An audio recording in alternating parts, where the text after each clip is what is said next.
Hey, what's going on, my friends? It's your man, Adam A. Spencer, and today we're diving into my M1 Finance Dividend Portfolio for another update because, hey, too many people out there don't think it's possible to grow your money with, a little amount, or if you're on a budget, or, like I like to say, I'm balling on a budget. And, maybe you're making $50,000 a year, $30,000 a year, 75, maybe even a little less potentially. Well, with this portfolio, I've been contributing $25 a week. For the weekdays, maybe that's $5 a day.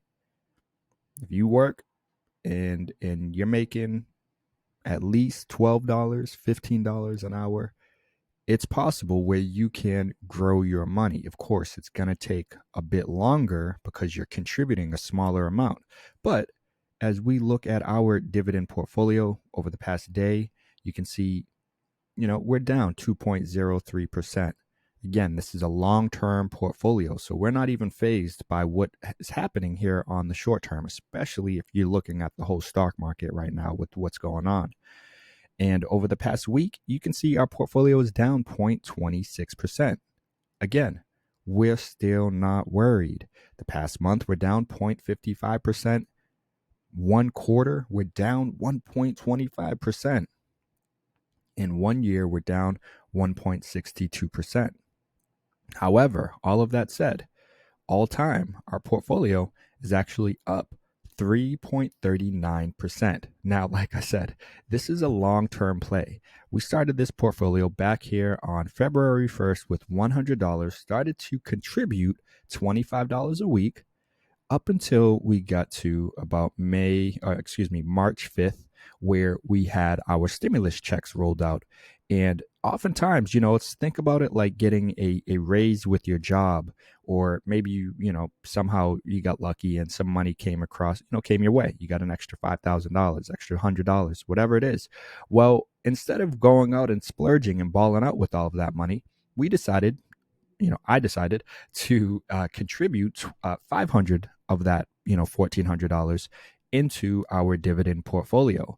And what that did was that jumped us up here to about 750, and it helped to speed up this process of getting our money to work for us. It's all about compound interest, and through time, we just roll in our dividends that we earn from our stocks in this portfolio. We roll it back into our portfolio, and we continue to get our money to work for us. That's the goal. Yeah, again, you could take all this money anytime you get your dividend payouts and go and splurge and ball out. I mean, with this portfolio, again, it's only $25 a week, so our dividends aren't that much.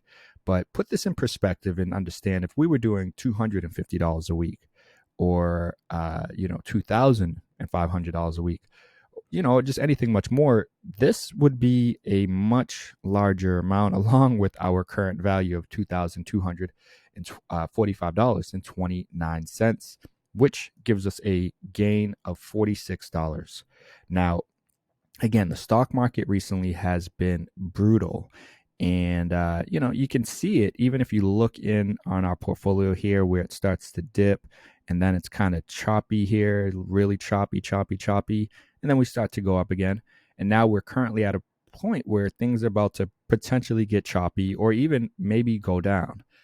That said, when you are in a bear market, a recession, dividend portfolios tend to do better, outperform growth stocks, growth portfolios. And the reason is because of the companies that you usually will have inside of your dividend portfolio. For example, and when we look at our portfolio, you can see Coca-Cola is at the top of our list, who's up almost 40%. Pepsi up almost, we're up, and again, I don't want to say the market in general, but with our portfolio, Pepsi is up 33.61%. Not too bad. Procter and Gamble up 28.72%. Realty Income Corp, our first REIT in here, is up 28.39%. Johnson & Johnson is up 20.77%.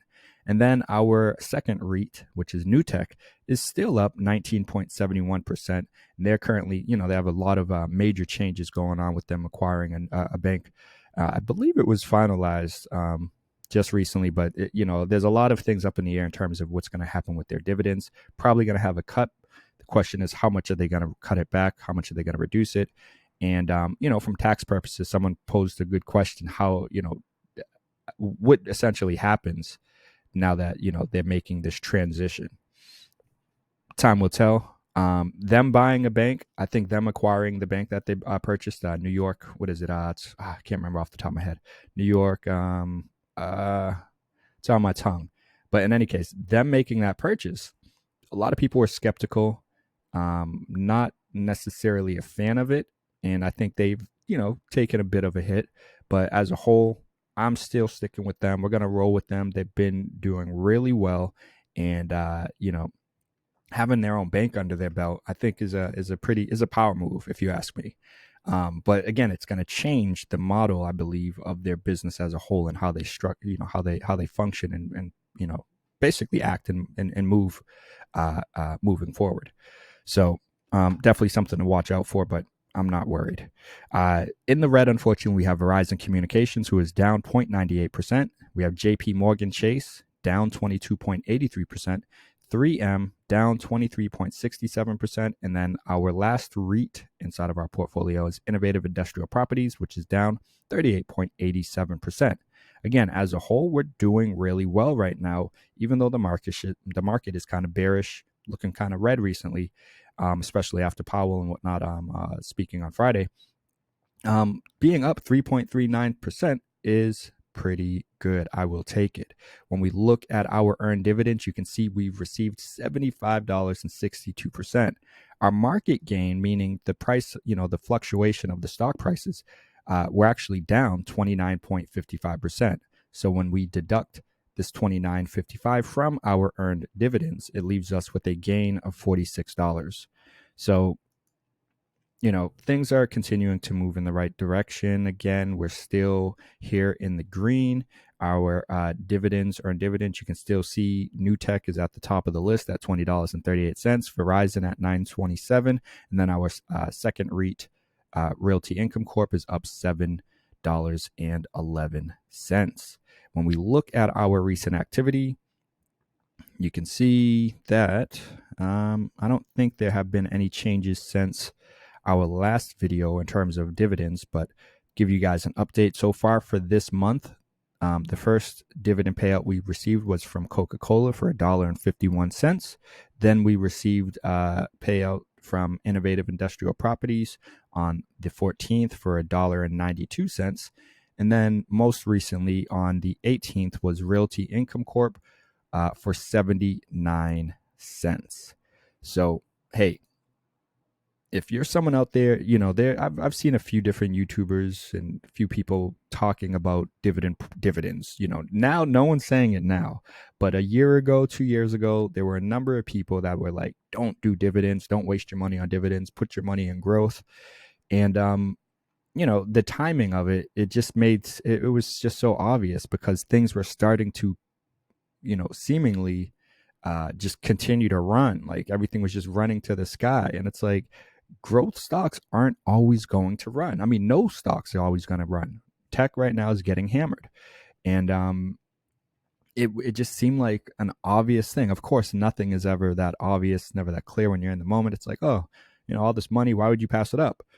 Well, when the market comes crashing down and is specifically targeting growth stocks, which we'll do our growth update tomorrow, it's kind of obvious and clear now, like, oh, okay, it ran so high. And when it runs that high, there's going to be a time for it to correct. And we're currently experiencing it. We're currently living it and seeing the power of dividend stocks, basically. All of the dividend stocks that we have in this portfolio. 3M is going through a lot of companies like 3M and like Johnson & Johnson, if you're in like, or just more pharma and stuff, biotech, like, you're more at risk to have to deal with legal cases and whatnot. And, it's part of the territory. But this is why we take this approach where we dollar cost average, continue to contribute a small amount every week. And it allows us to basically always buy the stocks that are getting hammered, that are at the lowest, that are getting beat down, that are really on sale. and allowing us to get them for cheap and continue to grow our portfolio. So when things do continue to run for them, we're going to have a larger amount of shares, and the amount of money our portfolio grows. So ultimately, the goal is to accumulate as many shares as possible at these lower prices. And when the market rebounds, when it starts to look a little more bullish, get green again, well, we're going to have a larger amount of shares that we've accumulated at these lower cheap prices. So that's the benefit of taking this dollar cost average approach, where you just continue to invest a small amount, or it could be a large amount, but on a consistent basis, and you don't stop even when the market is down and looking bearish like it is right now. So, my friends, I hope you guys found this video motivational and encouraging. You can see that it is possible to grow your money on a budget. Yes, we started this with $100. Now today we're sitting at $2,245.29. Some people might not, be happy with this. Some people might say, it could be better. 3.39% could be better. I'll say, considering the circumstances that we're currently dealing with the market and whatnot, economy, inflation, war, potentially, and stuff, like, all of these are outside factors that are influencing the stock market as a whole and the economy, and ultimately your portfolio. With that said, knowing that we're still up, we're in the green with this, I'm loving it. I'm happy. I'm satisfied. And like I said, I hope you found this encouraging. And if you want to start to grow your money as well, I have a link down below to M1 Finance, where you can use my referral link, deposit $100 into your account, open a new account, deposit $100, and they'll give you some free money, some free cash that you can then add to your portfolio and use it to buy more stocks that will then give you some dividend payouts, or maybe you go the growth route, whatever you decide. Of course, nothing I say is legal or financial advice, but something to consider. Get that money to work for you instead of just splurging, spending, balling out every day. I get it. Live life. Life is short, but at the same time, you might be here for another 20, 30, 40, 50, 60 plus years. Well, and maybe it's only 5, maybe it's only 10. Either way, you want to have some money set aside to make sure you're good on that rainy day, or to help you with saving towards, vacation, a car, a down, maybe we're going to use this for a down deposit towards a house. I mean, the sky's the limit, but having those options and having that money there available, even as a secondary source of emergency savings account or something like that, is really powerful, really helpful, and just, a more ideal situation to be in, instead of just living it up to the fullest every day and not putting $5 aside each weekday that you could then start to invest and get your money to grow for you. So, my friends, I'm going to wrap it up there. I hope you guys found this video, like I said, helpful, motivational, encouraging. If so, definitely smash that like button. I do appreciate you guys watching, and subscribe to the channel if you're new here. Hit that notification bell so you can stay up to date on all of our latest and updated. And of course, hit that notification bell so you can stay up to date on all of our latest and upcoming video content. But all right, my friends, you already know what it is. I gotta keep it moving, but I'll see you in the next video. Peace.